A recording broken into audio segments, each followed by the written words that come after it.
Imagine un voyage, pas sur une carte, mais à l'intérieur de toi. Un voyage où chaque pas révèle un secret enfoui, une peur refoulée ou une lumière cachée. Carl Gustav Jung appelait ce chemin l'individuation, ce processus mystérieux par lequel un être humain devient pleinement lui-même. Aujourd'hui, je t'invite à marcher sur ce sentier, étape après étape, là où la sagesse rencontre la paix intérieure. Si celui qui regarde à l'extérieur rêve, celui qui regarde à l'intérieur s'éveille. Jung, il y a, en chacun de nous, un lieu que l'on préfère ne pas visiter. Un coin obscur où s'entassent nos colères, nos envies inavouées, nos regrets. Jung l'appelait l'ombre, mais pour la plupart d'entre nous, ce mot seul provoque une crispation. Car qui aime vraiment regarder ses propres ténèbres? L'ombre ne frappe pas à la porte avec fracas. Elle se glisse en silence.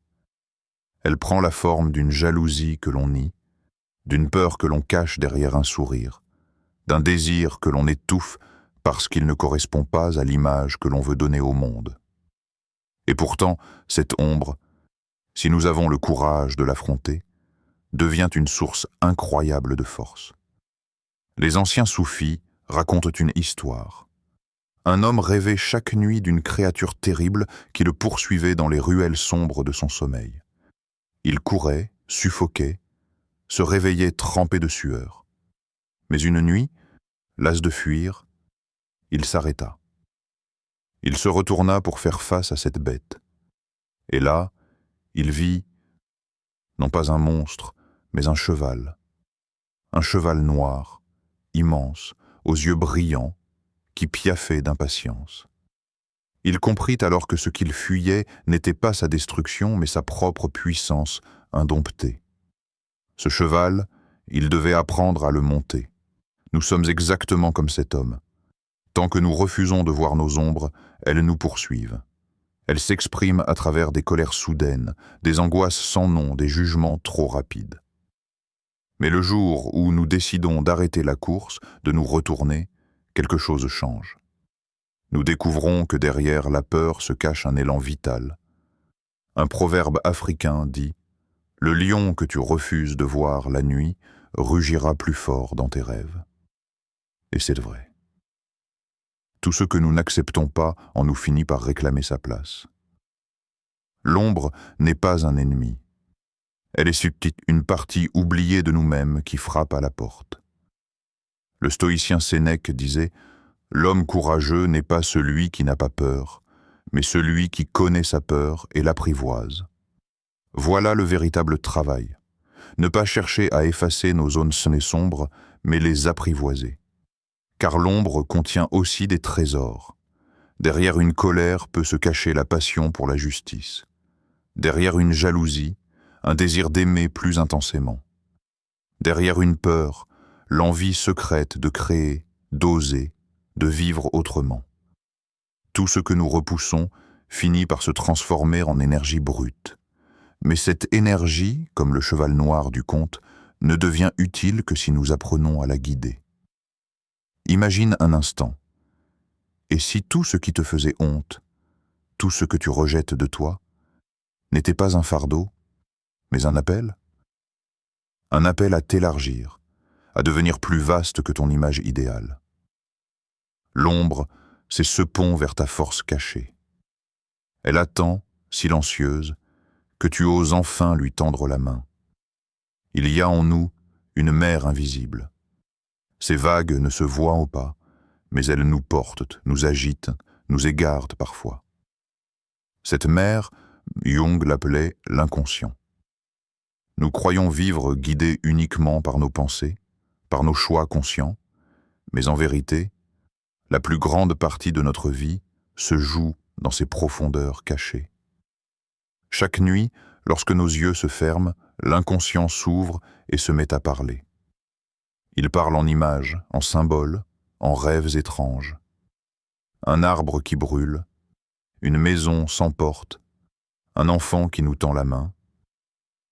Chaque image est un langage, un message codé venu d'une partie de nous qui sait plus que ce que notre raison peut saisir. Un maître taoïste disait « Le silence n'est pas vide, il est plein de réponses ». Ainsi est l'inconscient.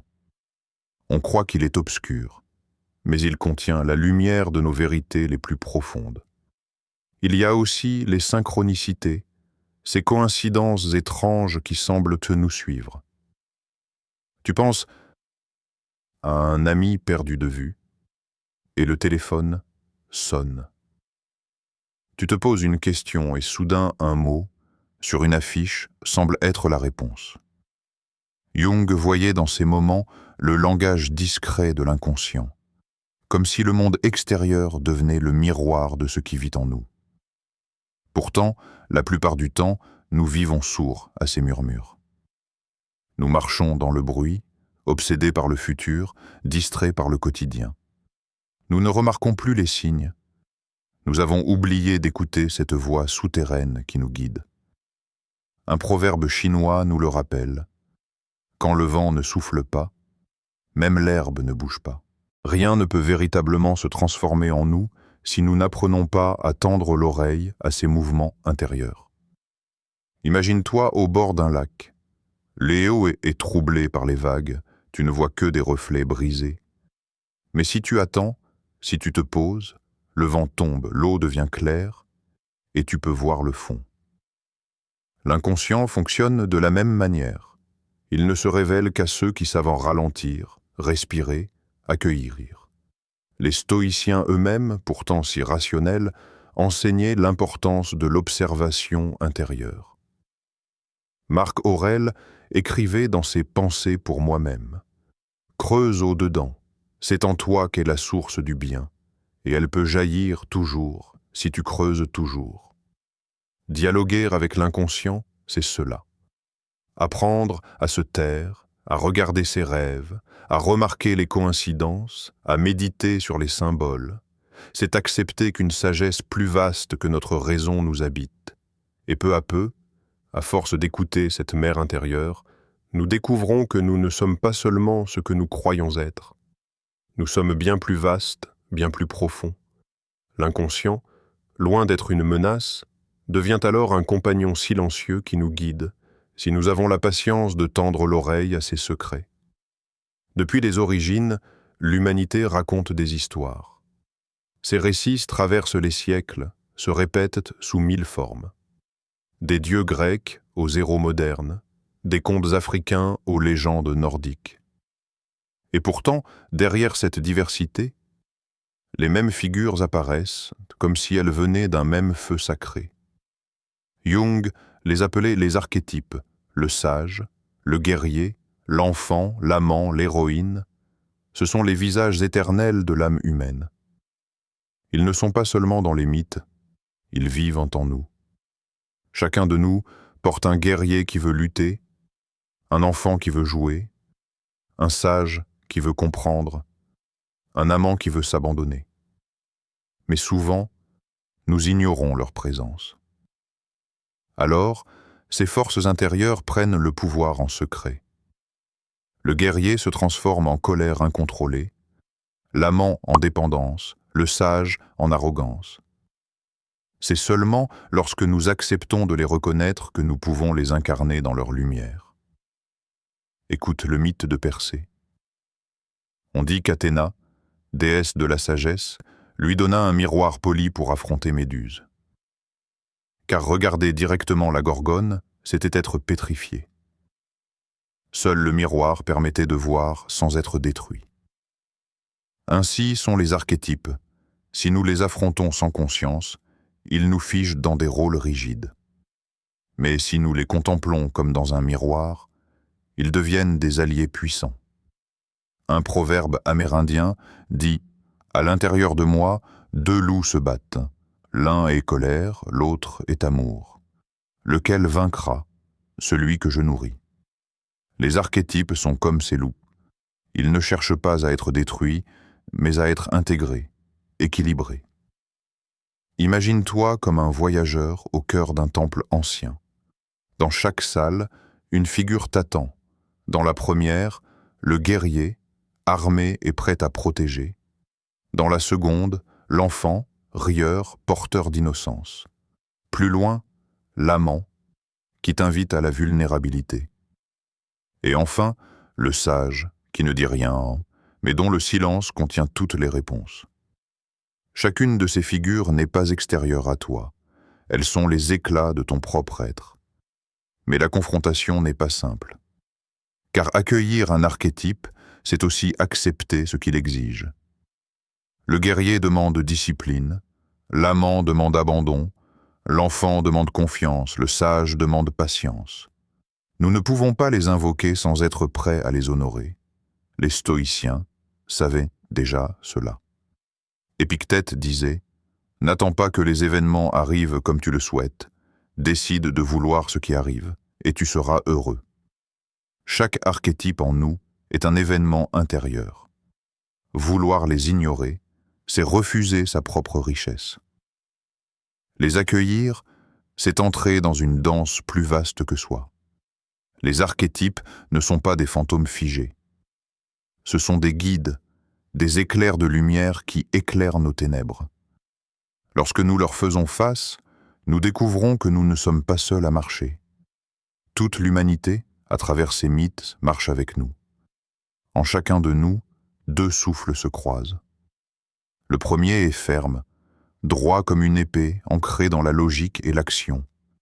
C'est l'animus, l'énergie masculine.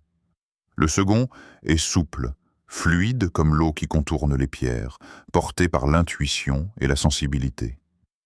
C'est l'anima, l'énergie féminine. Nous aimons croire que nous sommes l'un ou l'autre, que l'homme doit incarner la force et la femme la douceur. Mais dans la vérité profonde de l'âme, ces deux courants vivent ensemble. Ils ne s'excluent pas, ils s'attendent. Un vieux dicton africain dit « L'oiseau ne vole pas avec une seule aile. » Et nous, humains, nous tentons si souvent de voler avec une seule. Nous glorifions la rationalité en oubliant l'intuition. Nous suivons nos émotions en oubliant la structure. Nous avançons en déséquilibre et nous nous demandons pourquoi nous tombons. Imagine un instant une danse. Le danseur guide, la danseuse répond. Mais sans l'un, l'autre n'a pas de sens. La beauté naît de leur dialogue silencieux, de cette alternance subtile entre élan et accueil. Ainsi doit être notre vie intérieure. L'animus en nous construit, trace, organise. Il est le pln, la direction, la décision. L'anima, elle, écoute, ressent, inspire. Elle essaie la muse, la poésie, le souffle créateur. Si l'animus agit sans l'anima, il devient froid, mécanique, stérile. Si l'anima rêve sans l'animus, elle se perd dans des labyrinthes sans fin. Mais ensemble, ils engendrent la véritable harmonie. Un maître taoïste parlait du yin et du yang comme d'une étreinte éternelle. Noir et blanc, lune et soleil, eau et feu.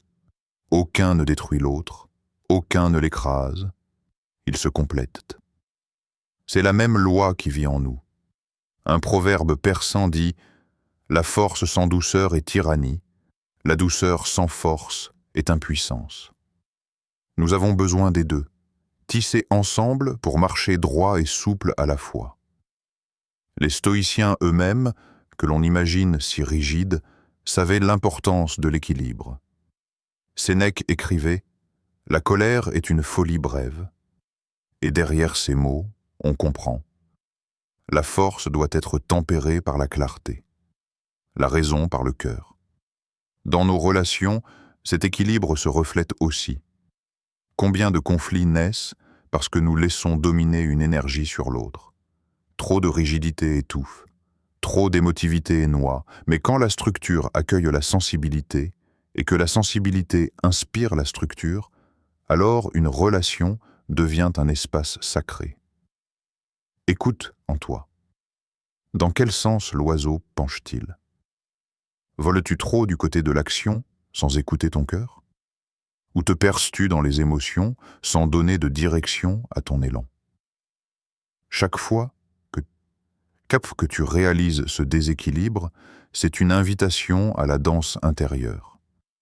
L'âme n'est complète que lorsque ces deux ailes s'ouvrent ensemble. Il arrive un moment dans toute vie où le sol se dérobe.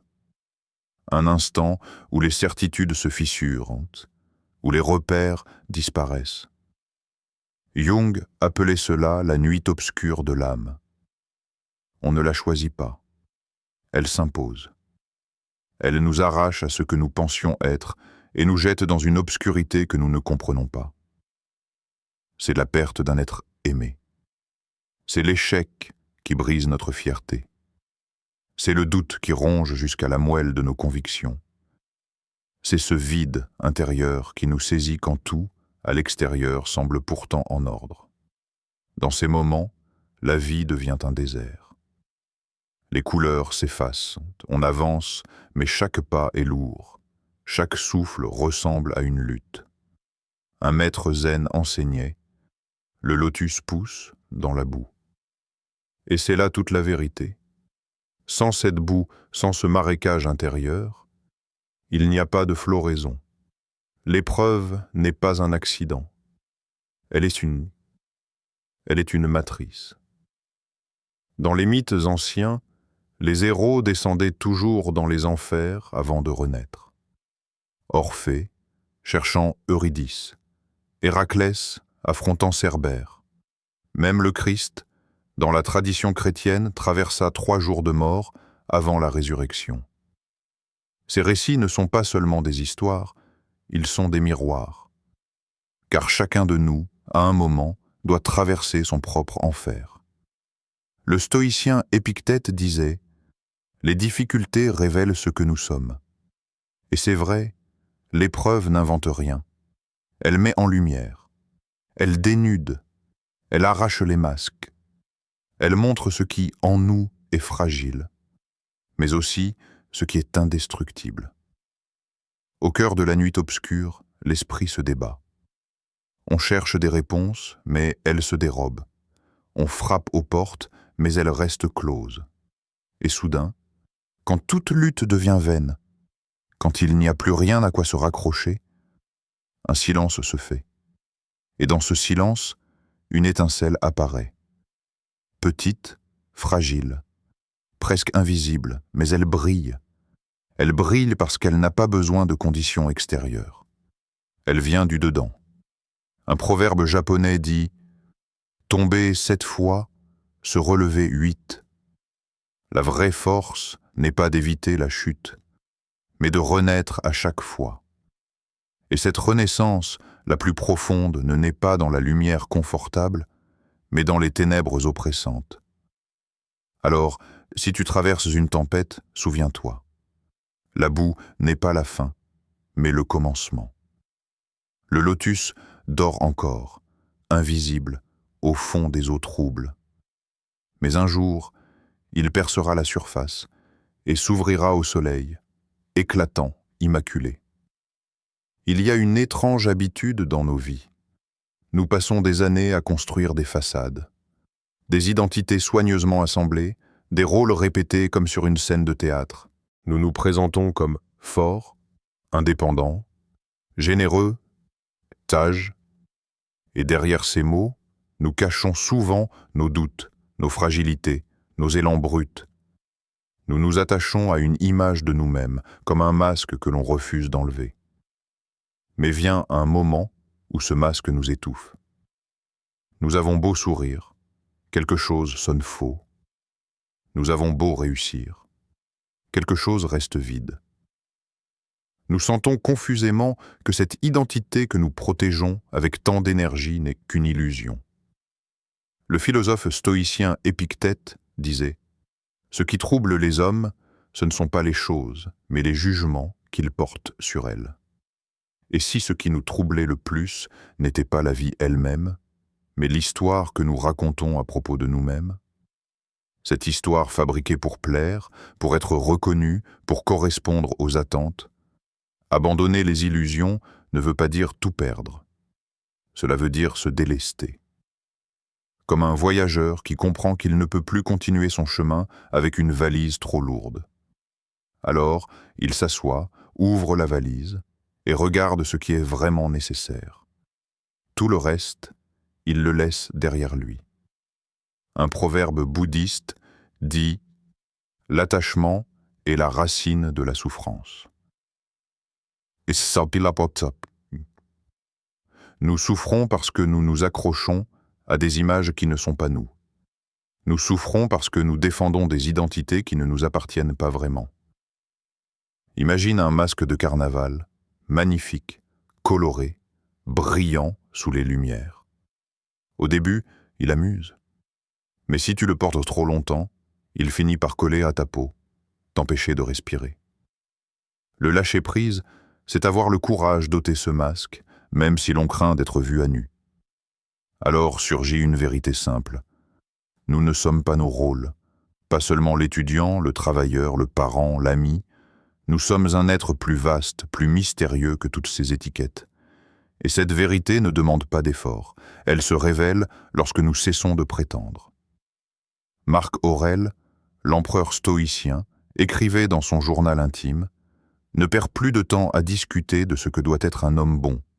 Sois-le. » De la même manière, il n'est plus nécessaire de jouer le rôle de celui qui est heureux, sage, accompli. Il suffit de vivre, simplement, dans la nudité de ce que l'on est. Le lâcher-prise des illusions, c'est peut-être cela. S'asseoir, respirer, et laisser tomber tout ce qui n'est pas essentiel. Les attentes, les comparaisons, les jugements. Alors, une paix discrète s'installe. Pas une paix spectaculaire, mais une paix douce, profonde, qui ne dépend plus des apparences. Il existe en nous un lieu qui ne change jamais. Au milieu du tumulte des pensées, au-delà des vagues de nos émotions, derrière les masques et les rôles, il y a un espace silencieux, vaste, immobile. Jung l'appelait le souhait. Nous passons une grande partie de notre vie à chercher à devenir quelqu'un. Nous voulons être reconnus, admirés, aimés. Nous voulons réussir, prouver, exister aux yeux du monde. Mais cette quête est sans fin. Car l'ego, insatiable, demande toujours plus. Plus d'approbation, plus de gloire, plus de certitude. Alors que le soi, lui, ne demande rien. Il est déjà là, complet, entier, comme une source qui coule en silence. Un proverbe indien dit « Quand le cœur est en paix, le monde entier est en paix ». Ce n'est pas une métaphore. Lorsque nous touchons le soi, tout change autour de nous. Ce n'est pas que le monde devient différent, c'est que notre regard, lui, s'ouvre. Là où il y avait agitation, nous voyons calme. Là où il y avait chaos, nous percevons un ordre secret. Imagine un ciel couvert de nuages. Le vent souffle, la pluie tombe, l'orage gronde. C'est ainsi que nous vivons la plupart du temps, ballottés par les tempêtes de l'ego. Mais derrière les nuages, il y a toujours le soleil, intact, immuable, brillant. Le soi, c'est ce soleil. Il ne disparaît jamais. Nous avons simplement besoin de nous rappeler qu'il est là. Les mystiques de toutes les traditions l'ont décrit différemment. Les soufis l'appelaient l'étincelle divine. Les bouddhistes parlaient de la nature de Bouddha. Les stoïciens, eux, évoquaient la part de nous en accord avec le cosmos. Mais tous pointaient vers la même réalité. Il existe en nous une dimension qui n'est pas prisonnière de nos peurs et de nos désirs. Marc Aurèle écrivait « Cherche en toi-même. C'est en toi qu'est la source du bien, et elle jaillira tant que tu creuseras. » Ces mots pourraient être ceux de Jung, car le soi n'est pas à inventer, il est à découvrir, comme une lumière qui brillait déjà mais que nous avions recouverte de voile. Et quand ce contact s'établit, quelque chose se renverse. Nous cessons de vouloir devenir. Nous n'avons plus besoin d'atteindre une image idéalisée de nous-mêmes. Nous nous reposons dans l'évidence d'être. Alors, la paix n'est plus un objectif futur. Elle devient une réalité présente. Le soi n'est pas une idée lointaine, ni un sommet inaccessible. C'est une présence discrète, douce, inébranlable, que chacun porte en lui. Peut-être suffit-il parfois de fermer les yeux, de respirer profondément et de se rappeler « je suis déjà ». On croit souvent que la réalisation de soi est un sommet à atteindre. Une montagne dont le sommet offrirait enfin la paix, la sagesse, la lumière. Mais en vérité, Jung le savait. Il n'y a pas de point final. Le chemin intérieur n'est pas une ligne droite qui s'arrête, mais une spirale. Une spirale qui nous ramène toujours au cœur de nous-mêmes, mais à chaque tour plus profondément, plus largement, plus lucidement. Chaque rencontre est un miroir. Chaque épreuve est une initiation. Chaque joie est un enseignement. Tout ce qui nous traverse, de l'infiniment grand à l'infiniment petit, participe à cette spirale. Même ce que nous croyons être des pertes de temps, même les détours, même les chutes. Rien n'est en trop. Tout fait partie du voyage. Un ancien proverbe soufi le dit avec des mots qui résonnent comme une clé universelle. Tu n'es pas une goutte dans l'océan. Tu es l'océan dans une goutte. Nous passons nos vies à chercher la totalité à l'extérieur de nous-mêmes, à courir vers l'horizon. Mais la vérité est déjà là. L'océan entier vibre en nous. Le chemin n'est pas de devenir plus que ce que nous sommes, mais de reconnaître que nous étions déjà vastes, déjà entiers. Et pourtant, le voyage continue. Parce que la vie, par sa nature, est mouvement.